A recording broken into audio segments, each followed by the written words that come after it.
ہمارا جو موضوع ہے وہ بچوں کی نفسیات، اور یہ تقریباً آپ کے لیے بھی اور ہمارے لیے بھی ایک نیا موضوع۔ اللہ جزائے خیر دے معد اللہ صاحب کو کہ انہوں نے اس طرح کا ایک پروگرام ارینج کیا اور اس میں ایک نیا پن دیا، نئے نئے عنوانات لائے، اس پر بولنے کا، سمجھنے کا موقع دیا۔ بہت سی چیزیں ہماری ذہنوں سے غافل ہوتی ہیں، لیکن اس طرح کے پروگرام میں وہ چیزیں دوبارہ ذہن میں آ جاتی ہیں۔ کل مفتی عثمان صاحب سے عشاء بعد تھوڑا سا تبادلہ خیال ہوا تو انہوں نے کہا بھائی مسجد اور مکتب کے فوائد پر کیا بولا جائے، یہ تو بدیہیات کو نظری بنانا ہے، بدیہی چیزوں کو کیسے پیش کیا جائے، کیونکہ سب جانتے ہیں مسجد کی کیا اہمیت ہے اور مکتب کی کیا اہمیت ہے، لیکن ماشاءاللہ جو باتیں آپ کے سامنے آئیں ہم نے بھی اس سے استفادہ کیا، آپ نے بھی استفادہ کیا، اور کچھ چیزیں ہم نے نوٹ بھی کی۔ اور آپ کو بھی چاہیے کہ جب بھی آپ بیٹھیں کہیں پر بھی تو ایک کاغذ اور پین لے کر کے بیٹھیں کہ کم سے کم کچھ چیزیں نوٹ کرتے رہیں، کسی کی بھی ہو۔ کبھی اللہ تعالیٰ کسی چھوٹے کے ذریعے سے کوئی ایسی بات کہلوا دیتے ہیں جو ہمارے مطلب کی ہوتی ہے، ہم اگر اسے نوٹ کر لیں تو وہ ہمیں بہت بات کی زندگی میں ہمیں فائدہ پہنچائے۔ تو جہاں کہیں بھی ہم بیٹھیں انہیں کچھ چیزوں کو نوٹ کرنا چاہیے۔ اس مناسبت سے ایک حدیث ہے، کل مولود یولد علی فطرۃ الاسلام فابواہ یحودانہ وینصرانہ ویمجسانہ، کہ ہر بچہ اسلام کی فطرت پر پیدا ہوتا ہے، یعنی اگر خارجی عوامل نہ ہوں اور اسے باہر کا کوئی خراب ماحول نہ ملے تو وہ بچہ خود بخود اللہ پر یقین، اللہ کی توحید اور خود بخود وہ فطری طور پر ایمان لے آئے گا۔ تو بچہ جو ہوتا ہے وہ فطری مذہب اسلام پر پیدا ہوتا ہے، لیکن اس کے ماں باپ اسے یہودی یا نصرانی یا مجوسی اس کو بنا لیتے ہیں۔ تو اس اعتبار سے بچے کی تربیت اس کی نفسیات کے اعتبار سے کرنے کی ضرورت ہے، اور اس میں بچے کی تربیت میں دو چیزیں بڑی اہم ہوتی ہیں۔ ایک ہے انوائرمنٹ، ماحول، کیسا بچے کو ماحول ملا، اور دوسرا ہے جینز یا ہیریڈیٹی بھی کہتے ہیں اس کو، کہ اپنے اوپر سے وہ گھر میں کیا سیکھتا ہے، ماحول سے کیا سیکھتا ہے، اور کچھ چیزیں ایسی ہوتی ہیں جو نسل بعد نسل اس کو منتقل ہوتی ہیں، اور وہ کس طرح سیکھتا ہے۔ یہ جو حضور علیہ الصلوۃ والسلام نے حدیث پڑھی، حدیث ارشاد فرمائی کل مولود یولد علی فطرۃ الاسلام، اس میں وہی ماحول، اگر اچھا ماحول ہوگا تو بچہ اچھا بنے گا، خراب ماحول ہوگا تو خراب بنے گا۔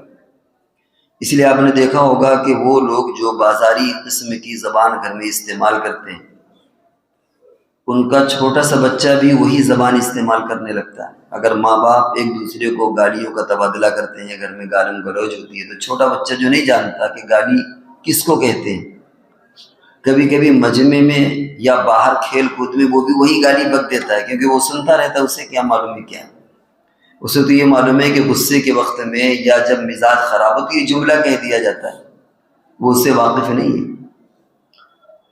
اور اگر گھر میں انشاءاللہ ماشاءاللہ اس طرح کی چیزیں ہوتی ہیں تو بچے کے اندر اسی طرح کی عادات آ جاتی ہیں۔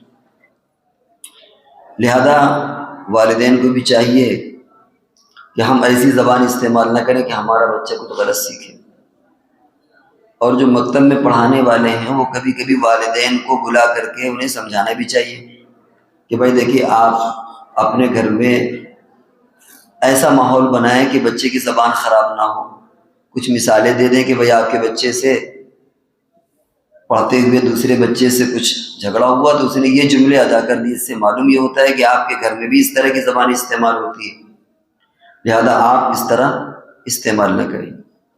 آپ گھر میں تم کر کے استعمال بچے تم سیکھیں گے، آپ کا استعمال کریں گے بچے آپ سیکھیں گے، آپ کوئی اور گندی زبان استعمال کریں گے بچے وہی سیکھیں گے۔ تو انوائرمنٹ اور ماحول کے اعتبار سے بچے بہت کچھ سیکھتے ہیں، لہذا ہمیں خود بچوں کے اس بہتر ماحول کی ضرورت ہے اور ان کے والدین کو بھی سمجھانے کی ضرورت ہے۔ ایک واقعہ آتا ہے کہ کسی یورپ کے ملک میں ایک شخص زمین کھود رہا ہے اور دوسرا اس زمین کو پاٹ رہا ہے۔ دیکھنے والے نے دیکھا کہ یہ تو عجیب مذاق سا ہے کہ ایک شخص آگے آگے زمین کھودتے جا رہا ہے اور دوسرا پیچھے اس کو مٹی ڈالتے جا رہا ہے۔ اس نے پوچھا کہ بھائی یہ بات سمجھ میں نہیں آ رہی کہ ایسا کیوں کر رہے ہیں؟ اس نے کہا اصل میں ہم لوگ 3 لوگ تھے، تینوں کی الگ الگ ذمہ داری تھی۔ ایک کا کام یہ تھا کہ زمین وہ کھودے گا، دوسرے کا کام یہ تھا کہ وہ بیج ڈالے گا، اور تیسرے کا کام یہ تھا کہ وہ اس پر مٹی ڈال دے گا۔ ٹیم ورک میں آسانی ہوتی ہے، مل جل کر کے کام کرنے میں آسانی ہوتی ہے۔ اسی لیے آج کل فیکٹریوں میں کمپنیوں میں دیکھیے ایک آدمی ایک کام کرتا ہے۔ سلاٹر ہاؤس میں اگر کبھی آپ کو جانا ہو تو لائن سے 50 بندے کھڑے ہوتے ہیں، ذبح کیا گیا جانور اسے ٹانگ دیا گیا، ایک نے کچھ کام کیا، دوسرے نے کچھ، تیسرے نے کچھ، ہوتے ہوتے وہ فنش کر دیتے ہیں آخر میں جاتے جاتے۔ تو اگر ایک ہی سارا کام کرے گا تو اس میں بوجھ ہوتا ہے۔ چپل کی آج کل فیکٹریاں لگی، آپ دیکھیں کہ لائن سے کھڑے ہوتے ہیں راؤنڈ میں، جو آج کل مشینوں سے چپلیں بنتی ہیں، ہر بندہ تھوڑا تھوڑا سا کرتا ہے اور اس میں وہ ایکسپرٹ ہو جاتا ہے۔ بہت تیز پروڈکشن ہوتا ہے، جلدی جلدی جلدی جلدی وہ چیزیں بناتے ہیں۔ تو اسی طریقے سے ٹیم ورک میں ایک نے زمین کھودی، دوسرے نے بیج ڈالا، تیسرے نے اس کو پاٹ دیا، لیکن وہ دوسرا بندہ جس کی ذمہ داری بیج ڈالنے کی تھی وہ آیا نہیں۔ تو ہمارا کیا قصور ہے؟ ہم کو تو جو ذمہ داری دی گئی وہ ہم کر رہے ہیں۔ ٹھیک اسی طریقے سے بچہ، ماں باپ اور استاد، یہ 3 ہوتے ہیں۔ بچہ کیا ہے؟ بچے کا ایک ذہن ہوتا ہے، اس ذہن کو آپ کیسے استعمال کریں گے، وہ ایک زمین کی مانند ہے۔ اور ماں باپ کا کام یہ کہ وہ اس میں بیج ڈالیں، اس کے اندر اچھی چیزیں گھر کے اندر بتائیں، اور استاد کا کام یہ ہے کہ وہ اس بیج کو پروان چڑھائے، اچھی طریقے سے اس کو نشو و نما دے۔ اب ہوتا ہے کہ اگر اس میں سے کہیں ایک جگہ پر گڑبڑی آ گئی تو وہ پھر بچے میں جو ہم چاہ رہے ہیں نتیجہ وہ نہیں آئے۔ ٹھیک ہے بچہ ذہین ہے، سب کچھ ہے، لیکن ماں باپ نے وہ بیج نہیں ڈالی، بیج نہیں ڈالا ماں باپ نے، تو اب وہ استاد محنت کرے گا، بیج تو ہے نہیں۔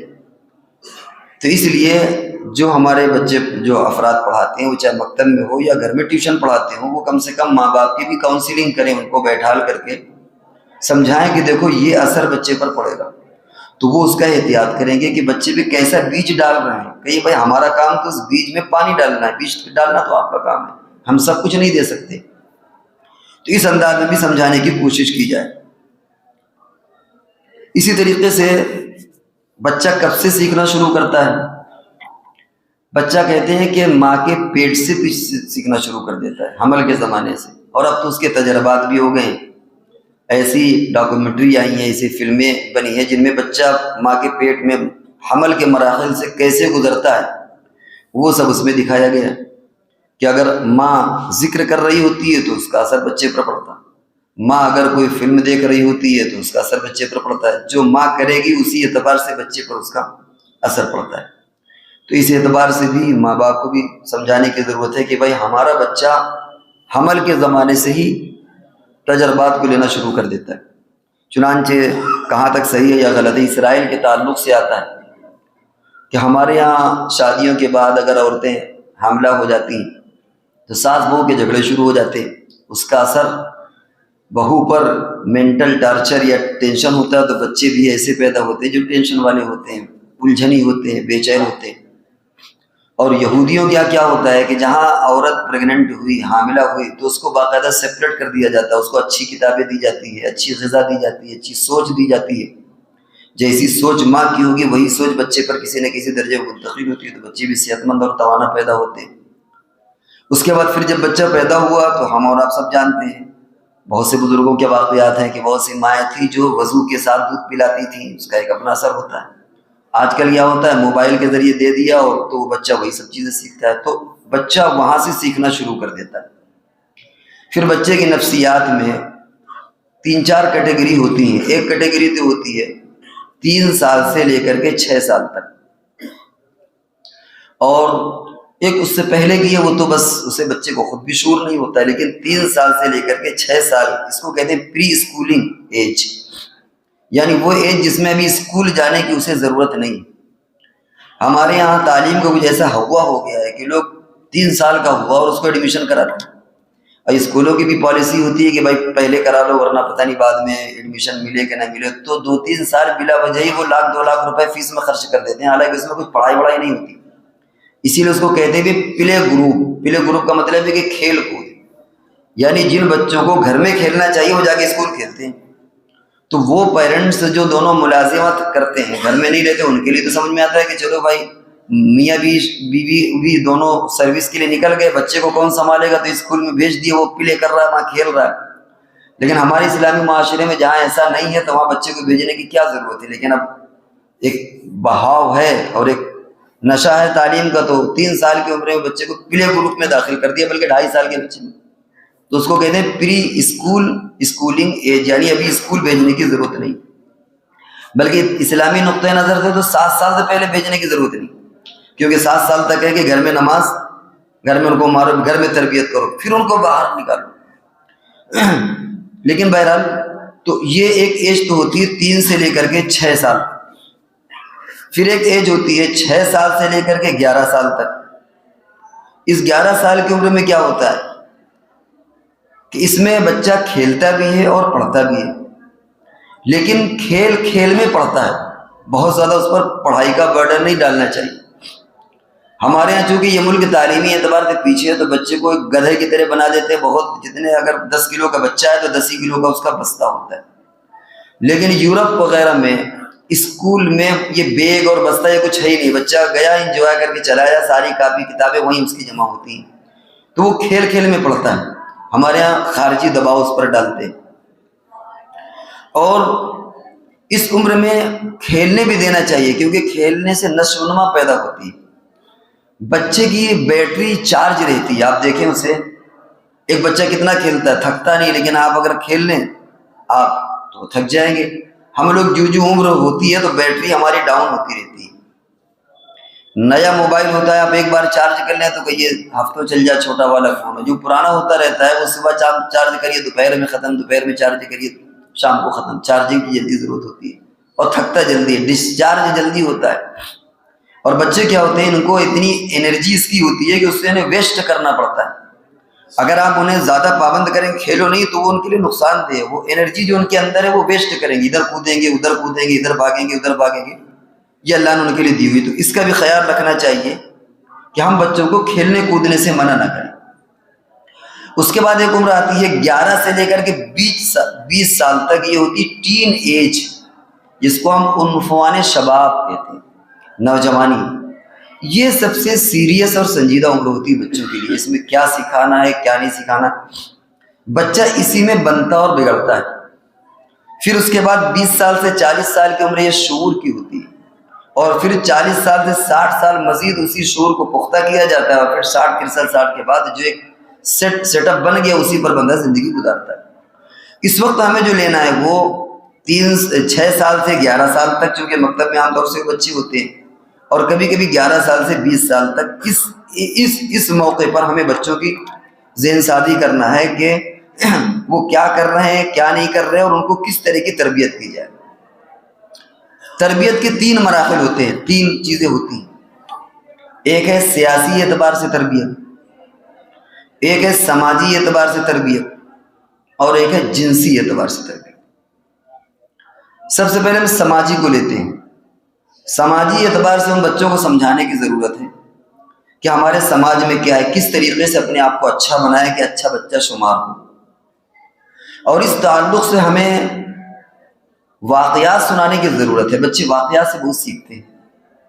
ہمیں اور آپ کو جب ہمارا بچپنا آپ کا بچپنا ہوگا تو آپ کو یاد ہوگا کہ فضائل اعمال میں معاذ اور معوذ کا قصہ سنتے ہیں کہ وہ پیر اٹھا کر کے حضور غزوہ بدر میں یا شرکت کے لیے پیر اونچا کر رہے تھے. آپ یہ بتائیے کہ جب ہم لوگ یہ قصہ سنتے ہیں تو کیسا دل میں محسوس ہوتا ہے؟ لگتا ہے کہ اگر ہم کو بھی موقع ملے تو ہم بھی ایسے ہی کریں گے. یہ اس بچے کے اندر ایک اندر سے قوت اور توانائی پیدا ہوتی ہے. ہم لوگ جب شیخ عبد القادر جیلانی رحمۃ اللہ علیہ کا واقعہ سنتے ہیں کہ وہ جا رہے تھے، ان کی ماں نے وہ اشرفیاں سی دیں اور پھر ڈاکوؤں نے پکڑا اور انہوں نے سچ بولا اور یہ ہوا. تو اچھا سچ بتائیے کہ کیا ہمارے دل میں یہ امنگ پیدا نہیں ہوتی یار ہم بھی ایسے ہی کریں گے، اور کاش کہ کوئی ہمارے ساتھ ایسے ہی چانس ہو جائے، ہم بھی اسے مظاہرہ کریں گے سچ کا اور ہمارا بھی نام ہوگا، ہم بھی اس طرح اچھے بن جائیں گے. تو بچے اب اگر ہم وہ واقعات سنیں تو شاید اتنا محسوس نہیں، لیکن بچپن میں اس سے ہمارے اندر ایک قوت اور انرجی پیدا ہوتی ہے اور بڑا اچھا لگتا ہے کہ ہم بھی اسی طرح چلیں گے. تو تاریخ میں جو بھی اس طرح کے ہمارے بزرگان دین ہیں جنہوں نے وہ جو گنج شکر والا واقعہ آتا ہے، کس طریقے سے سکھایا انہوں نے ان کی والدہ نے نماز کو کہ شکر کی پڑیا رکھ دیتی تھی. تو اس سے کیا ہوتا ہے اس بچے کے اندر غیر شعوری طور پر بہت سی اصلاحات پیدا ہوتی ہیں جو ہم سمجھ نہیں سکتے، شاید ہمارے اندر اس کا اندازہ نہ ہو. تو سماجی اعتبار سے ایک تو ہوتا ہے کہ بول چال میں اپنی زبان بیٹا صحیح رکھو تاکہ تمہارا شمار اچھا ہو. سگریٹ حقہ ان چیزوں سے تم بچو. ان کو یہ بھی سمجھانے کی ضرورت ہے کیونکہ ابھی ہمارا فوکس جو ہے وہ 11 سے 20 سال کے جو بچے ہوتے ہیں، 6 سے 11 سال کے بچے جو ہوتے ہیں، مکتب میں تقریباً اس طرح کے دونوں طرح کے لوگ ہوتے ہیں. ان کو یہ سمجھانے کی ضرورت ہے. اب اگر ان کو اس طرح سمجھائیں گے کہ میں معاشرے میں اچھا تمہارا شمار ہوگا، تمہیں جب لوگ نظر ڈالیں گے تو تمہارا پیچھے اچھا تذکرہ کریں گے، تو اس کے اندر امنگ اور جذبہ پیدا ہوگا. تو ہمیں سماجی اعتبار سے سماج میں کیسے رہنا ہے، کیسے نہیں رہنا، کیسے والدین کے احترام، کیسے استاد کے احترام، یہ بھی ہمیں سکھانے کی ضرورت ہے. سیاسی اعتبار سے بہت زیادہ بھی کہنے کی ضرورت نہیں ہے. سیاسی اعتبار سے ہلکی پھلکی ان کو سیاست کے ملک میں کیا چیزیں ہوتی ہیں، کیسے ووٹنگ ہوتی ہے، وہ ظاہر بات ہے کہ تھوڑا جب بڑا بچہ ہو جائے تبھی اسے سکھا سکتے ہیں. باقی جو ہے بھی چھوٹے بچوں کو اس کی ضرورت نہیں، لیکن ہلکی پھلکی اس کی بھی نالج ان کو دینا چاہیے. جنسی تعلیم یہ بھی بہت اہم ہے. جنسی تعلیم میں کہیں تو بالکل شجرہ ممنوعہ قرار دے دیا گیا کہ صاحب آپ اسے کر ہی نہیں سکتے، اور کہیں اسے اتنا کھول دیا گیا یورپ وغیرہ میں کہ باقاعدہ اس کی کلاسز ہوتی ہیں، بچیوں کی کلاس مرد لیتے ہیں، لڑکوں کی کلاس ٹیچریں، اور لڑکیاں جو پڑھاتی ہیں وہ لیتی ہیں خواتین. اس سے مزید یہ کہ اور بیداری پیدا ہو، اس سے اور زیادہ دقتیں پیدا ہو جاتی ہیں. ہمارے یہاں بھی کوئی ایسا شجرہ ممنوعہ نہیں ہے. حضور علیہ السلام نے تعلیم دی ہے کہ بھائی جب بچہ بڑا ہو جائے تو اس کا بستر الگ کر دو. یہ کیا وہی جنسی تعلیم ہے؟ جب بچہ بڑا ہو جائے شعور کو پہنچے اس کا بستر الگ کر دو. احتلام کی بھی باتیں سکھائی جاتی ہیں، اور اسی طریقے سے وہ اور بھی جو پھندنے والا کا خطبۃ صوبین ہے وہ بھی جنسی تعلیم ہے. بڑوں تک کو جنسی تعلیم دی گئی، لیکن چھوٹے بچوں کو ہلکا پھلکا انہیں اشارے میں سمجھانے کی ضرورت ہے. سب سے زیادہ انہیں سمجھانے کی ضرورت ہے کہ بچوں اپنی اس جوانی کو محفوظ رکھو، اپنی جوانی کو ضائع مت کرو. اسی طریقے سے جو چیزیں جنسی اعتبار سے نقصان دہ ہوں یا کہ ان کو آگے ان کے لیے پرابلم پیدا کر سکتی ہیں، ان کے بارے میں ان کو احساس دلائے تو انشاءاللہ وہ مانیں گے. مثال کے طور پر بچہ حقہ پیتا ہے، سگریٹ پیتا، آپ کہیں کہ بیٹا دیکھو اگر لوگوں کو معلوم ہو جائے گا کہ یہ پیتا ہے، کیا پیتا ہے وہ بات کی بات ہے، سگریٹ پیتا ہے، حقہ پیتا ہے، چرس پیتا ہے، گان کچھ بھی پیتا ہے، تو ہو سکتا ہے تمہاری شادی میں پرابلم آ جائے. اب جب آپ اس کو شادی سے جوڑ دیں گے تو وہ اسے اچھی طریقے سے لکھا ہے، آپ بات تو صحیح ہے. اچھا اس میں ہمیں یہ بھی عمر دیکھنا ہے بچوں کی کہ کس عمر کے بچے کو کیسی تربیت دینا ہے. اگر آپ نے یہ بات نابالغ بچے سے کہی تو اسے کیا شادی کا ٹیسٹ اور مزہ وہ کیا جانے، بچہ کیا جانے کہ شادی کیا چیز ہوتی ہے. لیکن اگر وہ بچہ بلوغ کی سرحد کو پہنچ رہا ہے اور پھر آپ نے اس بچے کو یہ ہدایت دی کہ دیکھو بچہ بیٹا اگر تمہاری یہ لوگوں کو معلوم ہو جائے گا کہ حقہ پیتا ہے یا سگریٹ پیتا ہے تو لوگ سوچیں گے کہ پتہ نہیں اور کیا کیا پیتا ہے، اور جب لوگوں کو معلوم ہو جائے گا تو شاید تم کو کوئی اپنی لڑکی سے شادی نہ کرے. اب وہ سوچے گا یار بات تو صحیح، میں کہیں بدنام نہ ہو جاؤں. اس طرح تو کس عمر کے بچے میں کس طرح کی تعلیم دینا ہے ہمیں یہ بھی سمجھانے کی ضرورت ہے ان بچوں کو. تو سماجی، سیاسی اور جنسی اعتبار سے کیونکہ یہ بننے اور بگڑنے کی عمر ہوتی ہے، لہذا اس بات کی طرف بھی توجہ کی ضرورت ہے. اسی طریقے سے بچے 3 طرح کے ہوتے ہیں. کسی میں احساس کمتری ہوتی ہے، کسی میں احساس برتری ہوتی ہے، اور کسی میں احساس کوہتری ہوتی ہے. احساس کمتری بھی بچے میں پیدا نہ ہونے پائے، کیونکہ احساس کمتری کا مطلب ہے کہ بچے سوچ لے گا کہ میں کچھ کر نہیں سکتا. احساس برتری بھی ضرورت نہیں ہے، کیونکہ پھر بچہ اوور ایکٹ کرے گا، پھر بچہ گھمنڈ کرے گا، تکبر کرے گا، وہ سوچے گا کہ مجھے تو بہت کچھ آتا ہے۔ تو بچوں کو بھی بیلنس میں رکھنے کی ضرورت ہے کہ نہ ان کے اندر احساس کمتری پیدا کریں کہ ان کو حوصلہ شکنی کر دیں، نہ ان کو اتنا پھلا دے، اتنی حوصلہ افزائی کریں کہ جتنے کہ وہ مستحق نہیں تھے۔ اور احساس کوہتری کہتے ہیں کہ بچہ اپنے آپ کو مجرم سمجھنے لگے۔ ایسا بھی نہ ہو کہ بچے کو آپ اتنا زیادہ اس پر الزام لگائیں، اتنا زیادہ اسے مورد الزام ٹھہرا لیں کہ بچہ یہ محسوس کرے کہ یار میری اصلاح تو ہو ہی نہیں سکتی۔ کبھی کبھی ایسا بچہ سوچتا ہے کہ یار ہم سدھریں گے نہیں ہے۔ چنانچہ جب لوگ اسے سمجھاتے ہیں تو کہتے ہیں بھیا ہم سدھرنے ادھرنے والے نہیں ہیں، ہمارے اندر تو ہماری اصلاح نہیں ہو پائے گی۔ تو ان بچوں میں ان چیزوں کو بھی پیدا کرنے کی ضرورت ہے کہ احساس کمتری بھی نہ ہونے پائے، احساس برتری بھی نہ ہونے پائے، اور اسی طریقے سے احساس کوہتری کہ اپنے آپ کو بچہ مجرم سمجھے، یہ چیز بھی اس کے اندر پیدا نہ ہو۔ ایک چیز اور بچوں کے نفسیات پر دھیان دینے کی ضرورت ہے کہ ہر ایک کے اندر عزت نفس، سیلف ریسپیکٹ جس کو کہتے ہیں، عزت نفس کا مسئلہ ہوتا ہے۔ ہر بچہ عزت نفس چاہتا ہے۔ آپ ایک باپ ہے، اگر بچے کی گھر میں پٹائی کر دے تو اس باپ کو بچے کو برا نہیں لگے گا، لیکن اگر وہ محلے کی گلی میں پٹائی کر دے اس کے دوستوں کے سامنے تو بچہ ناراض ہو جائے گا۔ اگر اس بچے کی آپ نے اسکول میں جا کر کے پٹائی کر دی بچوں کے سامنے تو وہ ناراض ہوگا۔ کیوں؟ اس کو بے عزتی فیل ہوتی ہے، اس نے سوچا کہ یار میری بے عزتی کر دی گئی، اور وہ بچہ بھی سمجھتا ہے کہ میری بھی ایک اپنی عزت ہے۔ تو عزت نفس کا بھی خیال رکھنے کی ضرورت ہے۔ اسی عزت نفس میں یہ مرغا بنانا آتا ہے، پیٹنا آتا ہے۔ ہمارے یہاں حماقت کی حد ہے، ہمارے یہاں بچوں کو کیا مدارس میں مرغا بنا دیا جاتا ہے، کرسی بنا دیا جاتا ہے۔ پوری تاریخ میں حضور علیہ السلام سے لے کر آج تک کو بتایا کہ کیا مرغا بنانے سے کوئی بچہ پڑھ گیا؟ کیا کرسی بنانے سے کوئی بچہ پڑھ گیا؟ جی فیضان بھائی ابھی ملا رہی، بیان ہو رہا ہے، ملاتے ہیں۔ تو کیا مرغا بنانے سے بچہ پڑھ گیا؟ حضرت انس رضی اللہ تعالیٰ عنہ بیان کرتے ہیں کہ حضور علیہ السلام کہ میں نے 10 سال خدمت کی، کبھی آج تک مجھے آپ نے نہ مارا، نہ ڈانٹا، نہ کان پکڑا، نہ یہ کیا کہ میں نے کچھ کہہ دیا تو یہ نہیں کہا کیوں کیا، نہیں کیا تو کیوں نہیں کیا۔ تو کیا حضرت انس کوئی فرشتے تو تھے نہیں، انسان تھے، کیا کبھی غلطیاں نہیں ہوئی ہوں گی؟ ظاہر بات ہے کہ حضرت انس سے بھی غلطی ہوئی ہوگی۔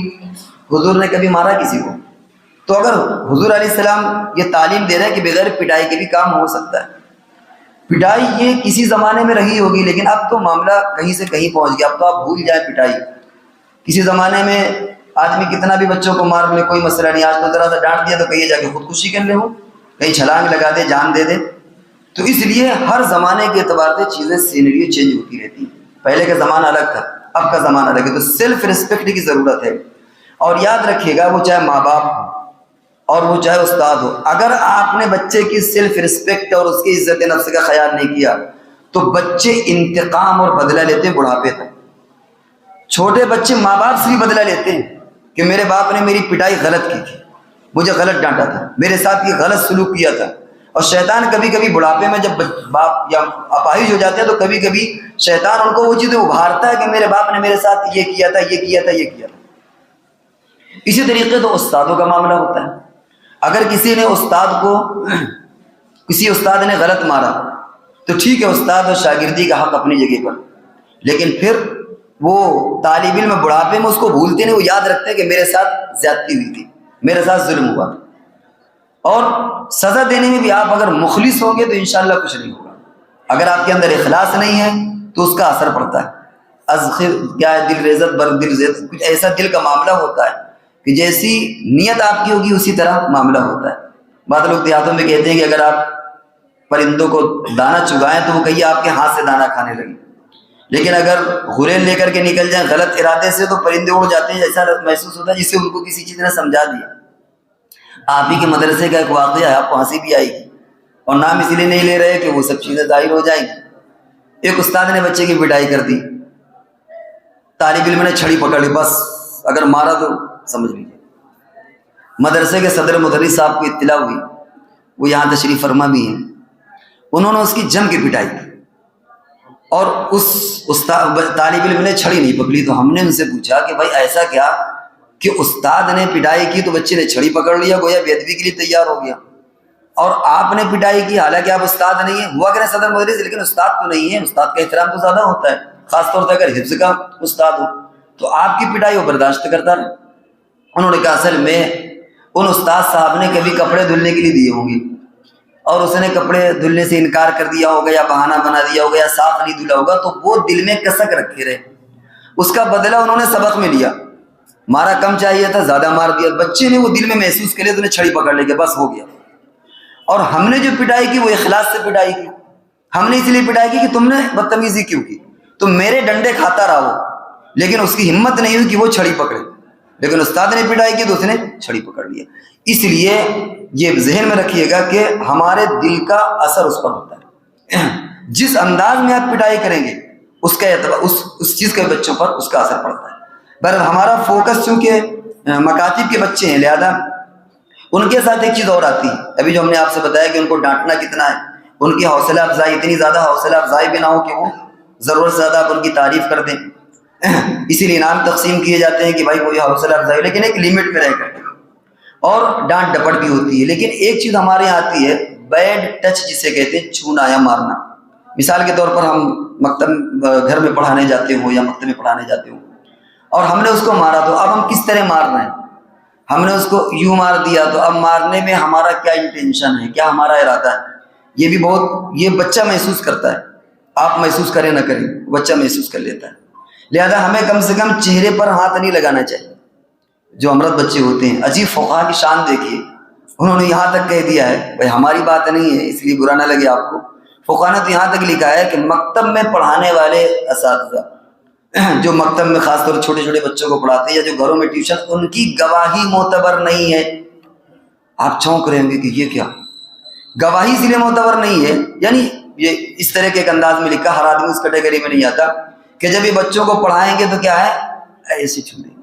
اب ان کے ذہن میں کیا کہ گال میں ہاتھ لگ گیا، یاد نہیں کیا تم نے، کیا ضرورت ہے آپ کو، آپ یا تو پیٹھ میں ماحول تو مارنے کا کوئی وہی نہیں، یا مارے بھی ایک چھڑی رکھ رہے ہیں، ہاتھ ہلکا سا ضرب سے مراد ہے کہ ہوتا ہے ان کو تنبیہ کرنا، آپ پیٹھ میں بھی ہلکا سا کر سکتے ہیں، کوئی ہلکی پھلکی چھڑی لے لیجئے، اس سے ہاتھ میں یا پیٹھ میں مار دیجئے۔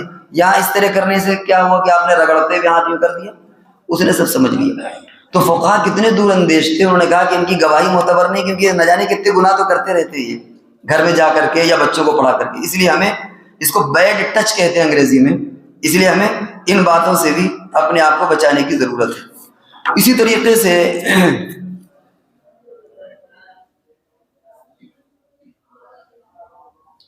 ہر بچے کو بالکل قابل بنا دینا یہ ہماری ذمہ داری نہیں ہے۔ ہمیں اللہ نے جس چیز کا ایک دائرہ ہمارا ہے، دائرہ کار ہے، اس دائرے میں رہ کر کے ہم اس کو پڑھانے کی کوشش کریں، اور ایک چیز اور کریں کہ اس کی خود صلاحیت کو دیکھیں کس صلاحیت کا ہے۔ پہلی بات جہاں تک ہے کہ ہر ایک کو قابل بنانے کی ضرورت ہے، بہت سے لوگ اپنے بچوں کو جبراً پڑھاتے ہیں، یہ مراد قرآن اور حدیث کی تعلیم نہیں، ویسے بھی تعلیم۔ اور بہت سے ایسے تجربات ہوتے ہیں کہ آدمی کی پڑھائی چھوٹ گئی، اس نے کاروبار میں کیا بہت بڑا، اور پھر وہ اتنا بڑا کاروباری بنا اور وہی آپ کے مدرسے میں مسجد میں چندہ دے رہا ہے، تو وہ چندہ بھی تو مدرسہ مسجد چل رہا ہے، مکتب ہے، مسجد ہے، مدرسہ، چندہ چل رہا ہے۔ اللہ نے ہر ایک کی ایک الگ صلاحیت رکھی ہے، تو قرآن اور حدیث کی جو ضروری تعلیم ہے وہ تو آپ کو دینا ہے، لیکن اس کے علاوہ کہ ہم ایسا ہو جائے ایسا ہو جائے، یہ آپ کی ذمہ داری نہیں ہے۔ تو کبھی کبھی انقطاع درس یا انقطاع تعلیم اس کے ترقی کا راز ہوتی ہے۔ ہو سکتا ہے کہ وہ پڑھتا تو ایک، لیکن وہ پڑھائی چھوڑ کر کے اللہ اس سے کوئی اور خدمت لینا چاہتا ہو، بہت سے شعبے ہوتے ہیں خدمت کے، کوئی اور اللہ تعالیٰ اسے کسی اور طریقے سے خدمت لینا چاہتے ہو، تو اس لیے ہمیں اس بات کی بھی ضرورت ہے۔ آخر میں گزارش آپ سے اور کرنی ہے، وہ یہ کہ یہ جو ہوتا ہے بچوں کی صلاحیتوں کو دیکھنا، ہر بچے کی کیا صلاحیت ہے یہ استاد کی ذمہ داری ہے کہ دیکھیں اس کو۔ ہم نے دیکھا ہے کہ بہت سے لوگ حفظ کراتے ہیں، اس کا ذہن حفظ میں نہیں چل رہا، ہوتا کیا ہے 8 سال 9 سال اس نے حفظ میں لگا دیے اور حافظ نہیں بن پایا، اگر حافظ بن بھی گیا تو حفظ کو بھلا دیا اس نے، کیا فائدہ رہا؟ بھائی اتنے حافظ ہیں کہ فرض کفایہ کے طور پر وہ کام ہو رہا ہے الحمدللہ، اس کو وقت ضائع کرنا نہیں کہیں گے، لیکن یہ ہوگا کہ آپ دوسرا کام بھی کر سکتے ہیں، آپ حفظ کو چھوڑا کر کے انہیں عالم بھی بنا سکتے ہیں۔ تو عام طور سے جو بچے 4 سال 5 سال میں حفظ نہیں کرتے، وہ لمبی عمر میں حفظ کے بعد پھر اس کو سنبھال بھی نہیں پاتے. تو مقصد زندگی نہیں کہ حافظ بن جائے چاہے آپ 70 سال تک حفظ ہی کرتے رہیں، یہ کوئی مقصد زندگی تو ہے نہیں کہ آپ حفظ کرتے رہیں پوری اور کچھ نہ کریں، بس پڑھنا اس کے بعد بھی آپ کو یاد نہ رہے. تو آپ ذہن میں پڑھیں کہ وہ بچہ کس صلاحیت کا حامل ہے، جس صلاحیت کا اسی صلاحیت میں اس کو لگائیے. اگر آپ کو معلوم ہے اس کی زبان بہت صاف ہے، اس کے مخارج بہت اچھے ہیں، اس کو مشورہ دیجیے کہ تم قاری بنو، کیونکہ اس وقت قاریوں کی کمی ہے. اگر آپ اس کے اندر دیکھتے ہیں کہ یہ بول رہے تھوڑا سا بولنے میں بہت صاف ستھرا بولتا ہے، اپنی بات کو اپنے معافی ضمیر کو اچھے انداز میں ادا کرتا ہے، اس کو تقریر کی لائن میں آپ بڑھاؤ کہ تمہیں معلوم ہے تم مقرر بنو، اچھے بنو. تو اس صحت ہوتا کیا ہے کہ جو آدمی کی فیلڈ ہوتی ہے، اس فیلڈ میں جب آدمی کام کرتا ہے تو اس کو تکان نہیں ہوتی. فیلڈ آپ چینج کر دیں گے تو وہ تھک جائے گا. ایک کسان سے اگر آپ یہ کہیں کہ تم فٹ بال کھیلو، تم کو اس میں پیسے ملیں گے، تو اس کو مزہ ہی نہیں آئے گا، وہ تھوڑی دیر میں تھک جائے گا. اس میں تو وہ کھیت جوتنے میں مزہ آ رہا. ایک فٹ بال کا کھلاڑی آپ اس سے کہیں گے تم کھیت جوتو، تم کو اتنے پیسے ملیں گے، کیونکہ اس کا ذہن ہی ادھر نہیں چل رہا. حتیٰ کہ کھیل میں بھی فرق ہوتا ہے. اگر کوئی کرکٹ کا باذوق اس سے کہو کہ تم فٹ بال کھیلو، وہ تھوڑی دیر میں تھک جائے گا، کیونکہ وہ اس کا ارادہ نہیں. اگر کرکٹ والے کھلاڑی سے کہو کہ تم فٹ بال کھیلو تو وہ نہیں. جو انسان کا ایک ذہنی اس کی ہوتی اس میں پورا دن کھیلتا رہے گا وہ تھکے گا نہیں. کرکٹ والا ہے صبح سے شام تک کھیلا، وہ تھکے گا نہیں. اس کی لائن چینج کر دو گے وہ تھک جائے گا. تو جس طریقے سے ان چیزوں میں ہوتا ہے، اسی بچوں کی صلاحیت میں یہ ہوگا کہ اس بچے کے اندر کون سی صلاحیت ہے، اس کو نکھارنے کی ضرورت ہے اور ہمیں اس کو سمجھنے کی ضرورت ہے. اب اگر ہم نے اس کو اسی لائن میں لگایا تو وہ کیا ہے، پھر وہ کامیاب بنے گا. اس کی لائن چینج کریں گے، جس کو ہم کہتے ہیں کہ آج کل بہت سے جو کاؤنسلنگ، جس کو ہم آج کی دنیا میں کہتے ہیں کہ بھائی بچے کی کاؤنسلنگ کراؤ. اب مثال کے طور پر ہم نے اپنے بیٹے کو یہ کہا کہ انجینئر بننا، اور اس کا ذہن تھا ڈاکٹر بننے کا، اس کو جبراً آپ نے پیسہ تھا، تعلیم اچھی، ٹھیک ہے انجینئر بنا دیا. ہو سکتا ہے کہ نقشہ بنانے میں کوئی گڑبڑ کر دے، اس کا ذہن ہی نہیں چل رہا تھا. اس کا موڈ تھا کہ میں انجینئر بنوں گا، آپ نے ڈاکٹر بنا دیا، اس کا ذہن ہی نہیں چلے گا. وہ آپریشن کرے گا، کہیں پیٹی میں چھوڑ دے گا، کیونکہ اس کا موڈ نہیں ہو رہا، وہ جلدی تھک جائے گا. تو ہمارے جو بچے مکتب کے ہیں، ہم ان کے اندر یہ دیکھیں کہ ان کے اندر کون سی استعداد ہے. اگر آپ یہ محسوس کرتے ہیں کہ اس کے اندر استعداد عالم بننے کی ہے، اس کے اندر ذوق شوق عالم بننے کی ہے، آپ ان کے ماں باپ کو بلائیں، آپ مشورہ دیں. دیکھیے آپ اپنے بچے کو، ہمارا مشورہ یہ کہ آپ عالم بنائیے. اس کا ذہن بہت اچھا ہے، اس کے ذہن کے اندر یہ کہ میں عالم بن کر کے ایسا کروں گا، ایسا کروں گا، ایسا کروں گا. آپ یہ دیکھیے کہ اگر حفظ کے اندر رجحان ہے، آپ والدین کو بلائیں، کہیں کہ اس کو حافظ بنائیے، یا یہ کہیں کہ اس کو آپ حفظ مت کرائیے، ڈائریکٹ عالم میں بنا دیجیے. اور اگر اس کا ذہن ادھر نہیں چلتا تو آپ یہ کہیے ان کے والدین کو بلا کر کے کہ دیکھیں مکتب کی ضروری تعلیم اس کی مکمل ہو گئی ہے، اس کو مکتب ایک خاص عمر تک بھیجتے رہیے تاکہ جو پڑھائے بھولے نہ، لیکن آپ اس کو اسکول میں پڑھوائیے، اور اسکول میں پڑھانے کے بعد اس کو اس طرح کریے. تو انشاءاللہ والدین بھی ہم سے خوش ہوں گے کہ یار یہ صرف استاد نہیں، یہ تو بہت اچھے گارجین بھی ہیں، یہ تو بہت اچھے مشورہ دینے والے بھی ہیں، اس سے ہماری بھی ویلیو بڑھے گی. تو اس لیے ہمارا صرف منشا یہ ہے کہ ہم صرف ایک فارملٹی کے طور پر نہ کریں، ہم جا کے ٹیوشن گھر گھر پڑھا جائیں، یا جا کر کے بس مکتب میں ایک فارملٹی کے طور پر مجبوری کا سودا ہے چونکہ ہم کو اپنی کچھ نہ کچھ کمانا ہے، یہ زندگی سے نکل جائے. یہ آپ یہ دیکھیں کہ آپ کی کندھوں پر ذمہ داری کتنی ہے. خدا کی قسم آپ اگر گھروں میں جائیں، اس انداز میں جو ہم نے بھی کچھ باتیں بیان کی ہیں، آپ اس انداز میں ان کی تربیت کر کے ان کے والدین کو بلائیں اور مشورہ دیں، وہ تو آپ کے گرویدہ ہو جائیں گے کہ ارے آپ اتنے خیر خواہ ہیں، آپ کا مقصد صرف قرآن پڑھانا نہیں، آپ نے تو اس کے علاوہ اور نہ جانے کیا کیا ہم کو دے دیا، ہماری آنکھیں کھول دی. آپ ہمدرد بنیے بچوں کے، جس طریقے سے ایک باپ اپنے بیٹے کا ہمدرد ہوتا ہے، آپ ہمدرد بنیے. اسی طریقے سے اگر ہم مکتب میں پڑھاتے ہیں تو صرف ایک رسمی طور پر نہ ہو کہ ہم دینیات میں چلے گئے، 1.5 گھنٹے پڑھایا، 1500 روپے 2000 روپے مل گئے، 2500 روپے مل گئے، نہ یہ ہمارا مقصد نہیں، یہ تو ایک ضرورت ہے. صدیق اکبر بھی تنخواہ لیتے تھے، صدیق اکبر رضی اللہ تعالیٰ عنہ بھی بیت المال سے تنخواہ لیتے تھے، عمر فاروق بھی بیت المال سے تنخواہ لیتے تھے. لیکن کیا ان کی اخلاص اور ان کی جو بھی کارنامے ان پر کوئی پانی پھر جائے گا؟ بھائی زندگی گزارنے کے لیے ضرورت ہوتی وہ لیا، یا آپ نے جو بھی 1500 روپے 2000 روپے لے رہے ہیں، یہ کوئی اس کا عوض نہیں ہے، آپ اس کو عوض مت سمجھیں اور اس نیت سے بھی مت پڑھائیں، اللہ تعالیٰ آپ کے مقام کو بلند کرے گا. تو آپ اس انداز میں بچوں کو تاڑیں، ایک ایک بچے پر آپ کی نگاہ ہو، یہ بچہ کس صلاحیت کا حامل ہے. ہم صرف ایک فارملٹی پوری نہ کرے، گئے پڑھا کے آ گئے بغیر، یہ چھوڑا وہ پکڑ لیا، وہ چھوڑا وہ پکڑ لیا، یہاں دینیات نہیں، وہاں یہاں سودے بازی، وہاں سودے بازی، کسی نے 2000 تھے، کہیں 2200 مل گئے، وہاں چھوڑ کے چلے گئے. اس طرح دردہ مت بنیے. اس طرح کی زندگی مت گزاریے. آپ اپنا مقام پیدا کریے. آپ کے لیے اتنے آفر ہوں گے آپ تصور نہیں کر سکتے. ایسا کر کے دیکھیے. تو آپ مکتب میں بھی ان بچوں کی سائیکولوجی پر ذہن رکھیں کہ کون بچہ کس صلاحیت کا ہے, کون بچہ. ان کے والدین کو بلائیں, پھر ان سے مشورہ کریے. اس وقت ہوگا جب کہ ہمارے اندر خود بیداری پیدا ہوگی. ہم خود اس کو ایک کام سمجھیں گے. ہم یہ سمجھیں گے کہ یہ اللہ نے ہم کو ایک مشن دیا ہے. ہم امت کی ان بچوں کی اصلاح کر رہے ہیں. ہم امت کی آگے آنے والی نسل کو تیار کر رہے ہیں. یہ اس وقت ہوگا. اور اگر ایسا نہیں آپ نے سوچا کہ بس ٹھیک ہے ہمارا کام یہ کہ ہمیں 2000 روپے 1.5 گھنٹے کے مل جائیں, تو پھر زندگی بھر اسی میں لگے رہیں گے. تو اس لیے یہ جو مختصر انداز میں آپ کے سامنے کہی گئی باتیں کہ بچے کی جو عمر ہوتی ہے, ہر بچہ فطرت اسلام پر پیدا ہوتا ہے, اور اس اعتبار سے ماحول, انوائرمنٹ, ماحول, اسی طریقے سے جو بچے کا گھر جو سیکھتا ہے اس پر ہمیں دھیان دینے کی ضرورت ہے. اور والدین کو بھی آپ سمجھاتے رہیں, والدین کو بلا کر کے سمجھاتے رہیں. یہ جو ہم نے ایک کیٹیگری کی کہ عمر جو ہوتی ہے 3 سے 6 یا پھر 6 سے 11, 11 سے 20 اور 20 سے, اس عمر کے اعتبار سے ان کا خیال رکھیں. بزرگوں کے واقعات سنائیں.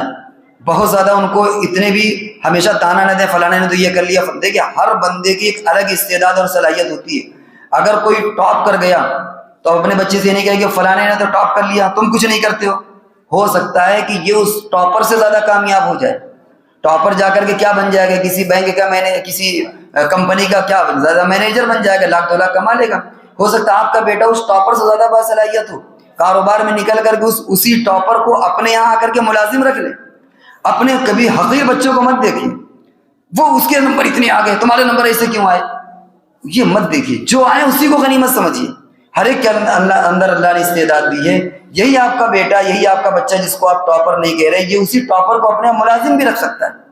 تو اس لیے ان بچوں کو حوصلہ افزائی بھی ہو, حوصلہ شکنی نہ ہو, لیکن اس کی بھی دونوں نہ حوصلہ شکنی نہ, ان کی بھی ایک حد ہے.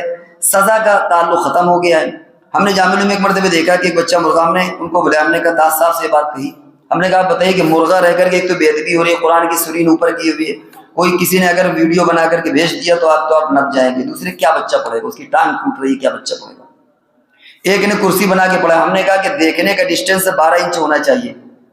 لعنت ہے آپ پر کہ آپ نے اس بچے کی نگاہوں کو بیڑا غرق کر دیا. ان کا لعنت کے لفظ نہیں تھے تو ہم آپ سے اسے کہہ رہے ہیں. ہم نے کہا آپ نے اس بچے کی نگاہ کمزور کر دی. ایک چیز آپ اتنی دور سے دیکھنا چاہیے, آپ یوں دیکھیں گے تو نگاہ خراب ہو جائے گی, یوں دیکھیں گے تو نگاہ خراب ہو جائے گی. اب کرسی بنا کر کے آپ اس کو پڑھوا رہے ہیں, کتنی دور سے دیکھ رہا ہے وہ پڑھ رہا ہے, اس کی تو ٹانگیں ٹوٹ رہی ہیں. خدا را ایسا مت کرے. پورے اسلامی تاریخ میں کوئی نظیر نہیں کہ مرغا اور کرسی بنایا گیا ہو. یہ ہمارے مدرسوں کے نحوست اس سے باز آ جائے گی. کوئی بچے اس طرح نہیں پڑھتے. پھر وہی جن کو آپ مرغا بناتے ہیں, کرسی بناتے ہیں, وہی پھر آپ سے انتقام لیتے ہیں بڑھاپے میں. آپ استاد ہو, باپ ہو, کچھ بھی ہو. تو اس لیے بچوں کو پیار اور محبت کا سبق دیجیے. آج کل پیار اور محبت کی تعلیم نے کہاں سے کہاں تک پہنچا دی. پیر فقیر صاحب چلاتے ہیں ماشاءاللہ, کیا وہاں بچے کی استعداد نہیں ہوتی. مولانا ابرار الحق صاحب نے بچوں کے حفظ کا نظام, کیا وہاں بچے حافظ نہیں ہوتے. بغیر پٹائی کے بچے پڑھ سکتے ہیں. ہلکی پھلکی تنبیہ ہونا چاہیے تاکہ نڈر نہ ہو جائے. تو اس اعتبار سے بچوں بزرگوں کے واقعات سنائیے, اور ان کی ایک حد تک ان کی جو تنبیہ ہوتی ہے اس اعتبار سے یہ کریے. احساس کمتری سے, احساس برتری سے, احساس کوتری سے, ان چیزوں سے ان کو نکالیے. اور جو چیزیں آپ کے سامنے کہی گئی ہیں کہ مکتب ہو یا گھر میں جا کر کے پڑھائیں, ان بچوں کی سائیکولوجی پر دھیان دیں, ان کے رجحان پر دھیان دیں. ان تمام چیزوں کے اعتبار سے انشاءاللہ اگر ہم اس مشن کو لے کر کے چلیں گے, آپ سوچیں گے ہم کو ایک مشن دیا گیا ہے جو بہت زیادہ ہندوستانی حالات میں بہت زیادہ سسٹمیٹک نہیں, اور اللہ جزائے خیر دے ان حضرات کو, چاہے وہ جو حضرات بیٹھے ہوئے کہ انہوں نے اس کے مشن کی شکل دے دی. تو آپ یہ سمجھیں کہ اللہ نے ہمیں ایک آنے والی نسل کے لیے ایک مشن کے طور پر ہمارا انتخاب کیا ہے. اللہ تبارک مجھے 50 منٹ کا وقت دیا گیا تھا, الحمدللہ وقت پورا ہو گیا ہے. اللہ تبارک و تعالی ہم سب کو عمل